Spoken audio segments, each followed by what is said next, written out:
놓친 내가 노잣돈 하려고 돈을 모아놨나? 가진 거 다 내놔. 그 한마디는 저희 심장에 비수처럼 꽂혔습니다.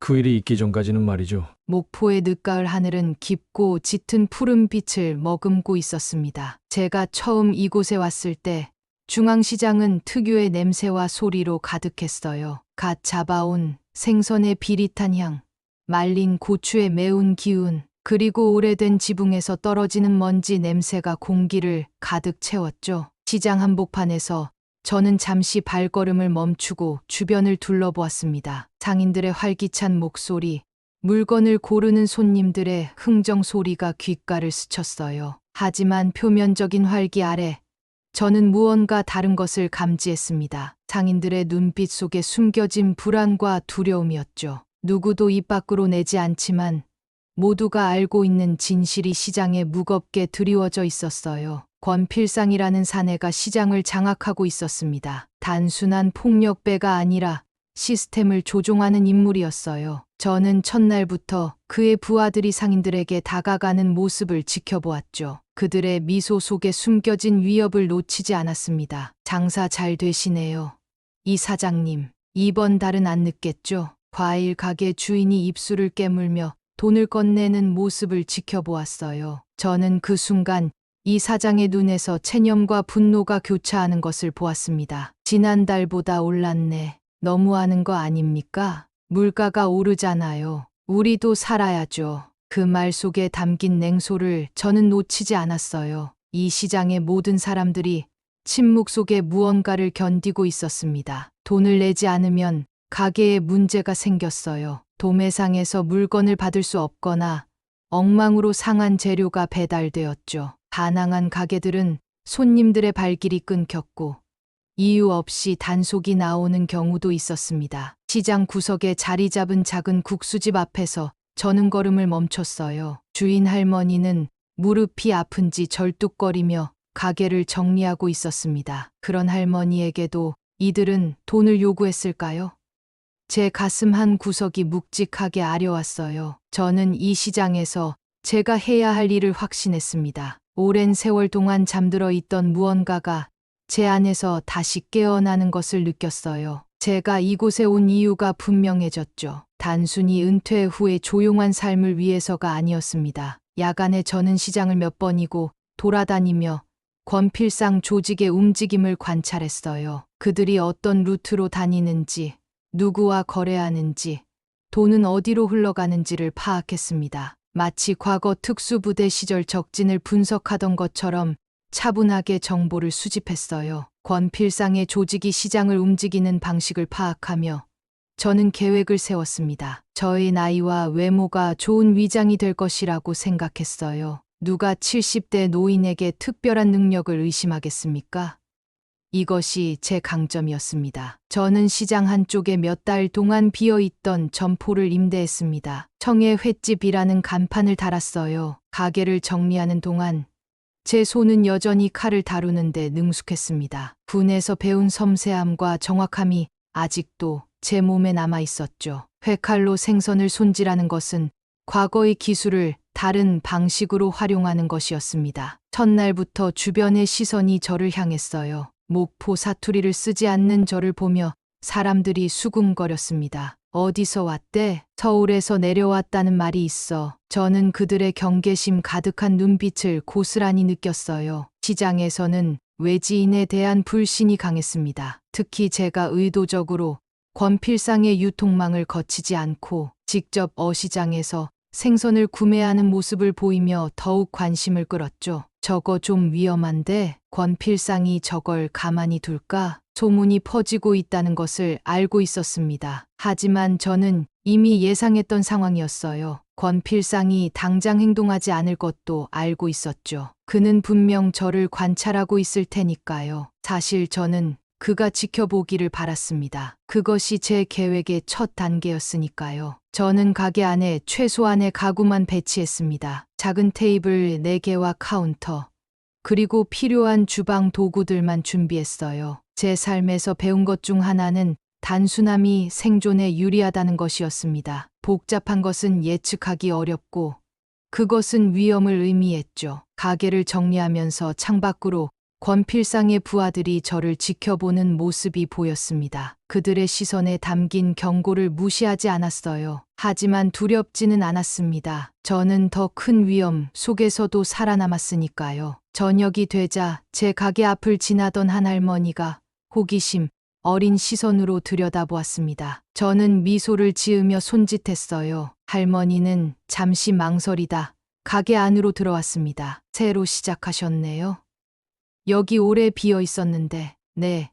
어제 문을 열었습니다. 혹시 회 드시고 싶으신가요? 할머니는 고개를 저었습니다. 하지만 가게를 둘러보더니 조심스레 말했어요. 이 시장에서는 장사하기가 쉽지 않을 거예요. 특히 당신처럼. 외지인은 저는 할머니의 걱정, 어린 눈빛에서 진심을 읽었습니다. 걱정해 주셔서 감사합니다. 하지만 저는 제 방식대로 해볼 생각이에요. 할머니는 한숨을 쉬며 고개를 저었습니다. 그리고 떠나기 전 마지막으로 말했어요. 조심하세요. 여기는 당신이 생각하는 것보다 더 위험한 곳이니까. 저는 이 작은 횟집을 통해 무엇을 이루고자 했을까요? 단순히 권필상에 대한 복수? 아니었습니다. 더 깊은 무언가를 찾고 있었어요. 아마도 제 과거로부터의 구원이었을지도 모릅니다. 오랜 세월 동안 저는 많은 사람들의 생명을 빼앗았죠. 이제는 지키는 일을 하고 싶었습니다. 매일 새벽 4시, 저는 알람 소리도 없이 정확하게 눈을 떴습니다. 몸은 늙었지만 내면의 시계는 여전히 정확했어요. 어시장으로 향하는 길은 한적했습니다. 별이 아직 남아있는 하늘 아래 저는 오늘의 전투를 준비했죠. 갈매기 몇 마리가 먼 바다 위로 날아가는 모습이 보였습니다. 그들의 자유로운 비행이 잠시 부러웠어요. 저는 가장 신선한 생선을 고르는 데 능숙했습니다. 특수부대에서 배운 관찰력은 이런 곳에서도 유용했어요. 물고기의 눈이 얼마나 선명한지, 아가미의 색깔은 어떤지, 비늘의 상태는 어떠한지를 순식간에 파악했죠. 어부들도 제 안목을 인정할 정도였습니다. 아저씨,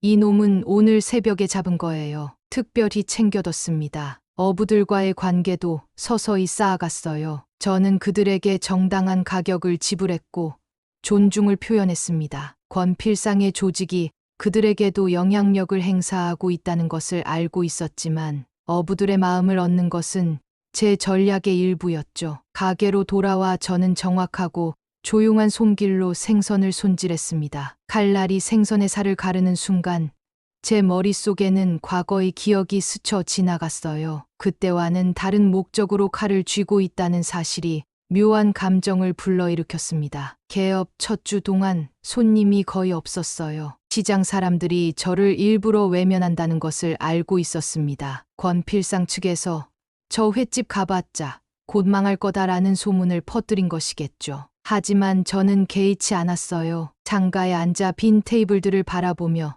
저는 저의 과거를 생각했습니다. 북한 국경 근처에서의 작전, 동남아시아 정글에서의 임무, 중동의 뜨거운 사막에서의 비밀 작전들이 머릿속을 스쳐 지나갔어요. 수많은 위험 속에서 살아남았던 저였습니다. 이 작은 시장에서의 싸움은 그것들과는 다른 종류의 전투였죠. 더 많은 인내와 전략이 필요한 싸움이었습니다. 인내는 제가 가장 잘하는 것 중 하나였어요. 특수부대에서 목표물을 노리고 며칠을 움직이지 않고 있었던 경험이 있었습니다. 이 정도 기다림은 아무것도 아니었죠. 저는 단 하나의 방식을 선택했어요. 최고의 음식으로 승부하는 것이었습니다. 둘째 주가 지나갈 무렵 마침내 첫 단골이 생겼어요. 인근 우체국에서 일하는 김 씨였습니다. 그는 우연히 제 가게에 들렀다가 회의 맛에 반해 다시 찾아왔죠. 강 사장님, 이런 회는 처음입니다. 서울에서도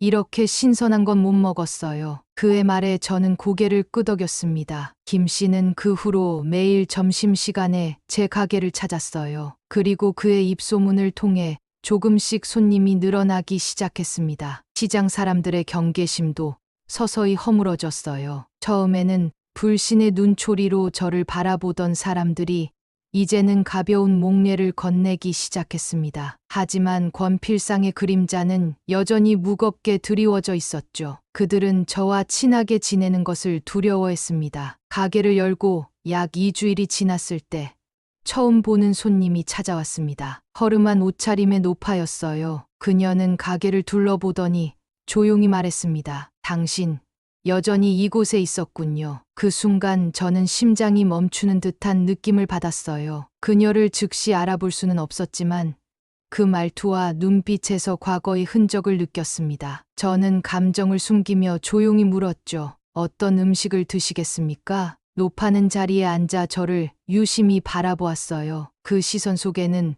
분노보다는 슬픔이 더 깊게 자리하고 있었습니다. 창가 자리에서 그녀의 얼굴에 드리운 그림자가 더욱 그녀의 주름을 깊게 보이게 했어요. 시간이 그녀에게 가혹했습니다. 당신은 날 기억하지 못하겠지만 난 당신을 잊을 수 없었어요. 그녀의 목소리는 흔들렸습니다. 저는 그녀 앞에 앉았어요. 직감적으로 이 만남이 평범한 것이 아님을 알 수 있었습니다. 노파는 주머니에서 낡은 시계를 꺼내 테이블 위에 올려놓았어요. 청동으로 만들어진 작은 회중시계였습니다. 시계의 표면은 오랜 세월을 증명하듯 광택을 잃었고 약간의 흠집이 있었어요. 오래전 당신이 제 오빠를 구해줬죠. 하지만 그는 돌아오지 않았어요. 그 시계를 보는 순간 30년 전의 기억이 물밀듯이 밀려왔습니다. 북한 지역 깊숙한 곳에서의 비밀 작전이었어요. 저희 팀은 포로로 잡힌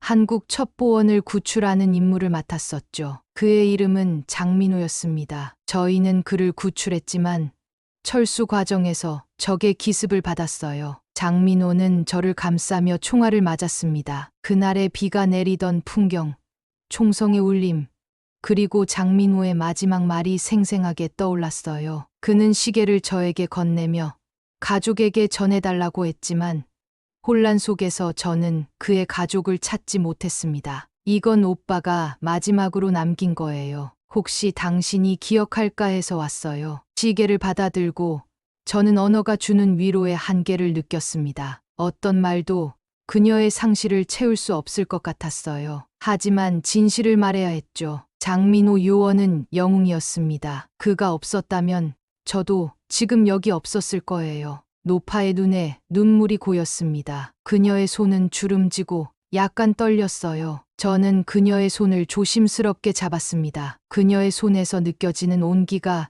제게 이상한 감정을 불러일으켰어요. 오랜 시간 동안 잊고 있었던 인간적인 연결감이었습니다. 그 일 이후로 저는 많은 밤을 그를 생각하며 보냈습니다. 그의 희생이 헛되지 않도록 살고자 했어요. 노파는 고개를 끄덕였습니다. 그녀의 눈에서 이해의 빛이 번졌어요. 그녀는 천천히 일어섰습니다. 이제 알았어요. 오빠가 왜 당신을 그토록 신뢰했는지, 그가 왜 자신의 목숨을 바꿔서라도 당신을 지키려 했는지. 그녀가 떠나기 전 저는 제 가장 중요한 질문을 던졌습니다. 어떻게 저를 찾으셨나요? 그녀는 문 앞에서 잠시 멈추어 섰습니다. 우연이 아니에요. 오빠의 동료가 당신이 이곳에 있다고 알려줬어요. 그리고 당신이 이 시장을 위해 무언가를 하고 있다고도요. 노파의 방문 이후 가게를 찾는 또 다른 손님이 생겼습니다. 허름한 차림새의 노인이었어요. 그는 말없이 카운터에 앉아 저를 유심히 바라보았습니다. 처음엔 그를 평범한 손님으로 여겼지만 그의 시선에는 보통과 다른 무언가가 있었어요. 저는 처음에 그를 알아보지 못했습니다. 시간은 우리 모두를 변화시켰으니까요. 주름진 얼굴과 희끗한 머리카락 아래 숨겨진 과거의 모습을 찾기란 쉽지 않았어요. 그러나 그가 조용히 말을 건넸을 때 그 목소리에서 과거의 기억이 되살아났습니다. 오랜만이군. 순간 저는 그가 누구인지 알아보았어요. 박정석, 50년 전 같은 특수부대에서 저와 함께 작전을 수행했던 전우였습니다. 그의 얼굴은 주름으로 가득했지만 그 눈빛만은 여전히 예전 그대로였어요. 날카로우면서도 따뜻한 눈빛이었죠. 정석이, 제 목소리가 약간 떨렸습니다. 이렇게 다시 만날이라고는 생각도 못했어요. 그는 미소를 지으며 고개를 끄덕였습니다. 우리 사이에는 50년의 세월이 흘렀지만 그 시간이 무의미하게 느껴질 만큼 가까운 연결감이 있었어요. 너는 여전히 이곳에서 싸우고 있군. 하지만 이제는 지킬 게 생겼겠지. 박정석의 말에는 깊은 의미가 담겨 있었습니다. 우리는 젊은 시절 국가라는 추상적인 개념을 위해 싸웠어요. 하지만 지금 저는 실제로 보이는 사람들, 이 시장의 상인들을 위해 싸우고 있었습니다. 그것은 더 직접적이고 의미 있는 전투였죠. 박정석은 암 투병 중이었어요. 의사들은 그에게 시간이 얼마 남지 않았다고 했습니다. 그는 마지막 소원으로 저를 만나러 온 것이었죠. 그의 창백한 얼굴에서 저는 죽음의 그림자를 보았습니다. 하지만 그의 눈빛은 여전히 강렬했어요. 그때 들불 작전에서 내가 나를 업고 3일을 걸었지. 난 그 빚을 갚지 못했어. 저는 고개를 저었습니다. 그것은 빚이 아니었어요. 우리는 전우였고 서로를 위해 목숨을 걸었던 사이였습니다. 내가 살아있다는 것만으로도 충분해. 우리는 긴 시간 동안 과거를 회상했습니다. 함께했던 작전들, 잃어버린 동료들, 그리고 각자가 선택한 삶의 길에 대해 이야기했어요. 그의 웃음소리는 예전보다 약해졌지만 그 속에 담긴 따뜻함은 그대로였습니다. 난 결국 보통 사람으로 살았어. 가족과 함께. 그의 말에 저는 질투와 부러움이 섞인 감정을 느꼈습니다. 저는 그런 선택을 하지 못했어요. 항상 어딘가에 소속되어 임무를 수행했죠. 임무가 끝난 후에도 진정한 평화를 찾지 못했습니다. 부럽군.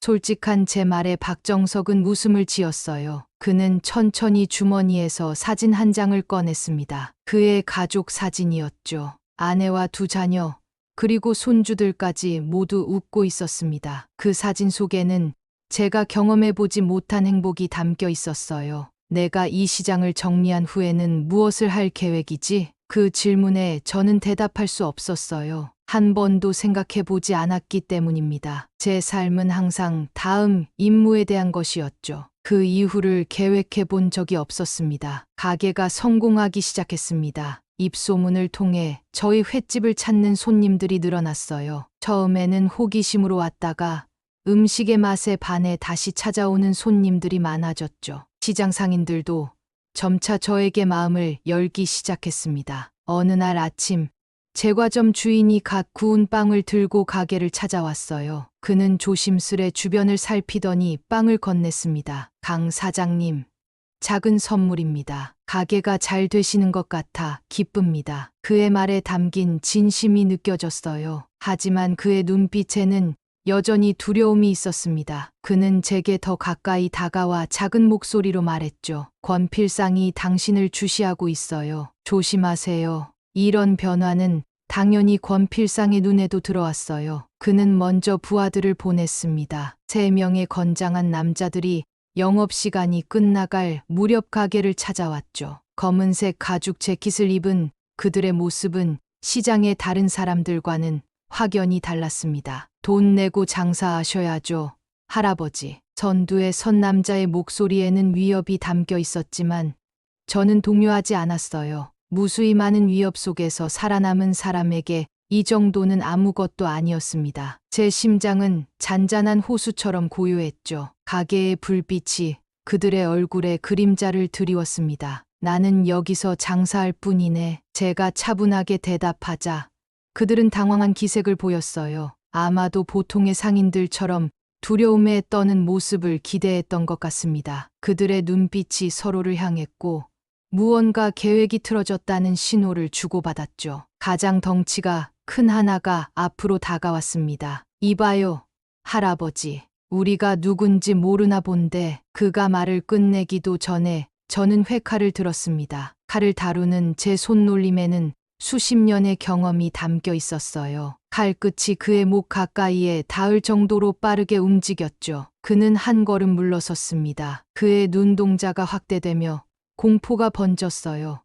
당신, 뭐하는? 저는 그들의 눈을 하나하나 바라보았습니다. 제 눈에서 그들은 무언가를 읽었을 거예요. 아마도 죽음을 여러 번 마주한 사람의 냉정함이었을 겁니다. 그들은 더 이상 말을 잇지 못했어요. 가게 안에 흐르는 긴장감이 마치 실체가 있는 것처럼 느껴졌습니다. 권필상에게 전해라. 내가 기다리고 있다고. 그들은 황급히 가게를 나갔습니다. 문이 닫히는 소리가 유난히 크게 들렸어요. 혼자 남겨진 가게에서 저는 회칼을 천천히 닦았습니다. 창문 너머로 보이는 그들의 뒷모습이 어둠 속으로 사라졌어요. 이제 진짜 상대와의 만남이 머지않았다는 것을 알고 있었습니다. 그날 밤, 저는 오랜만에 꿈을 꿨어요. 과거 임무 중 마주했던 죽음의 순간들, 그리고 제가 빼앗았던 생명들이 제 앞에 나타났습니다. 하지만 이번엔 달랐어요. 그들의 눈에 원망이 아닌 이해가 담겨 있었죠. 마치 제가 지금 하고 있는 일이 과거의 잘못을 조금이나마 상쇄할 수 있다고 말해주는 것 같았습니다. 이불을 걷어내고 일어나 창가에 섰어요. 달빛이 시장 위로 고요히 내려앉아 있었습니다. 저는 이 싸움이 단순히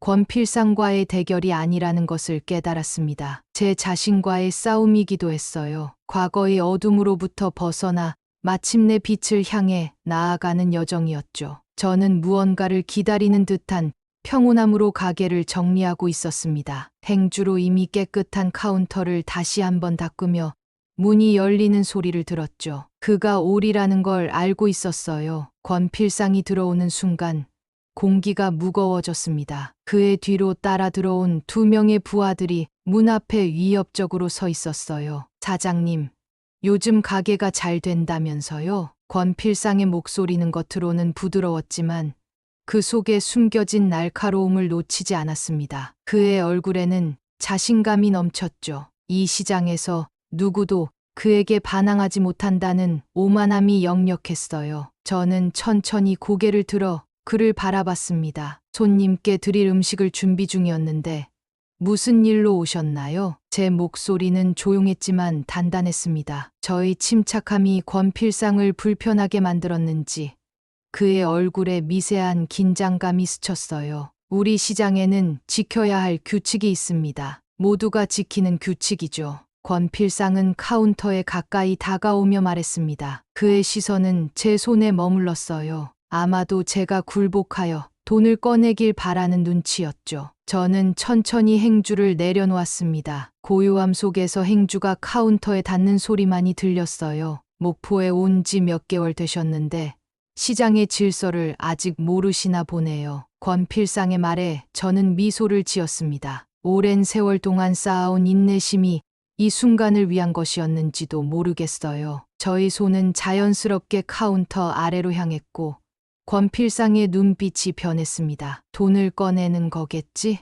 그의 말에 저는 대답하지 않았어요. 대신 제 손에는 길고 날카로운 회칼이 들려 있었습니다. 50년 전 특수부대에서 배운 동작이 몸에 각인되어 있었죠. 몸은 나이를 먹었지만 손은 여전히 젊었어요. 순간적으로 움직였습니다. 뒤에 있던 부하들이 반응하기도 전에 권필상의 옆구리에 회칼을 가져다 댔어요. 칼날이 그의 살을 파고들진 않았지만 그 위험만으로도 충분했습니다. 움직이지 마십시오. 제 목소리는 더욱 낮아졌어요. 부하들이 당황하여 앞으로 나서려 했지만 권필상은 손을 들어 그들을 제지했습니다. 그의 눈에는 두려움과 함께 이해할 수 없는 혼란이 스쳤죠. 당신, 대체 뭐야? 권필상이 물었습니다. 저는 칼을 조금 더 가까이 대며 대답했어요. 특수부대 출신입니다. 젊은 시절엔 이런 일을 많이 했었죠. 칼을 든 제 손은 미세하게도 떨리지 않았습니다. 수천 번의 훈련과 실전에서 단련된 손이었으니까요. 권필상의 눈에서 불안감이 커져갔습니다. 이 시장에서 장사하는 사람들은